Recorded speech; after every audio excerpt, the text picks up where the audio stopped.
iconic Transamerica Pyramid in downtown San Francisco will reopen tomorrow. Developer Michael SHVO and his partners bought the building for $650 million in 2020, so in the heart of the pandemic, and completed a large-scale renovation with luxury amenities and expanded public spaces, bringing the total investment to $1 billion. Joining us now from the Transamerica Pyramid is SHVO founder and CEO Michael SHVO.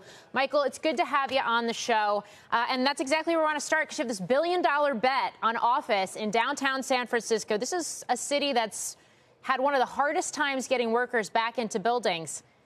How do you combat that? You combat that like you do in every other city, giving them a great office to come to. The reason that we're seeing, in general, tenants not come back to work is because the option of being home looks a lot more attractive. Here we've created at something at the Transamerica Pyramid they can't have at their own home. We're at the heart of San Francisco.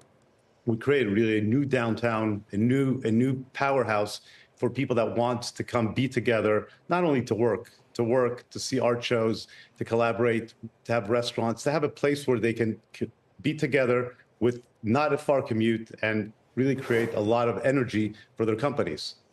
I mean, we've talked about the bifurcation that we've seen in major metro areas in office between Class A and everything else that's maybe perhaps lower quality. But what are you seeing in terms of leasing rates as you open this building, in terms of prices, and what are you seeing in terms of activity and who's driving it from a corporate sense in downtown San Francisco? So for us at the Pyramid, we're seeing leaders of industry. So it's not one industry. We're seeing family offices, hedge fund, private equity, VCs, but all tenants that want to be at the top building in San Francisco. Leasing rents have doubled since we purchased the building. We purchased the building in 2019. Rents were between $60 to $100 a foot.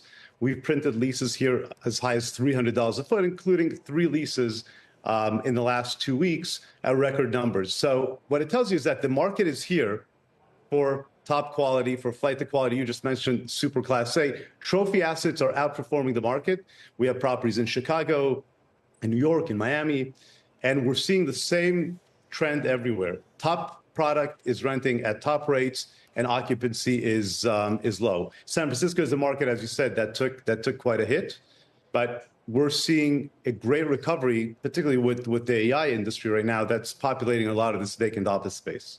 Yeah, I think that's really interesting, Michael. Being kind of familiar with San Francisco myself, I worked there for a bit. The Transamerica Pyramid is arguably the most iconic building, office building in San Francisco, and it's in a part of downtown that's not like that main part, the Market Street part, that you've had issues about vagrants with. So I wonder, as you target super luxury and as you thought about how to build in amenities there that would distinguish it, who do you see, whether it's finance, whether it's VCs, who do you see valuing that, coming back, and where are they coming from?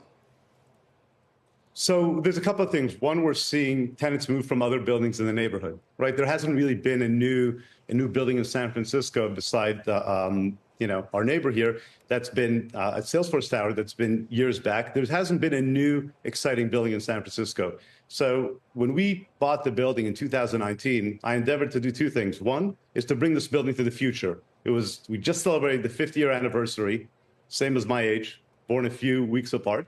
And we wanted to make this building relevant for the next 50 years. So we took this great architectural masterpiece, partnered with Lord Norman Foster and his team to create a building that is operating as a brand new building with all the bells and whistles that you would have in a brand new building in a beautiful historic architectural structure. That's for the office tenants. On the other hand, at the Grand Plane, it was really important for me that this building is not just famous for being photographed or the most photographed property on the West Coast. I wanted people to come here.